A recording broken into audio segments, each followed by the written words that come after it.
IFM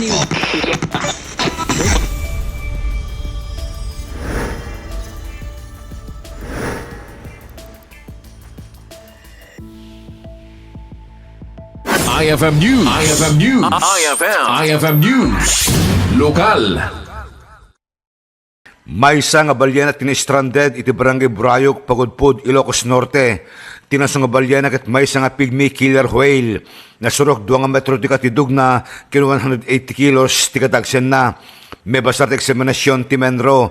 Masakit ti balyena ken adda pay ti nakita nga sugatna. Nakita dahito ti masang residente sa naimpakamu kadagiti maseknan.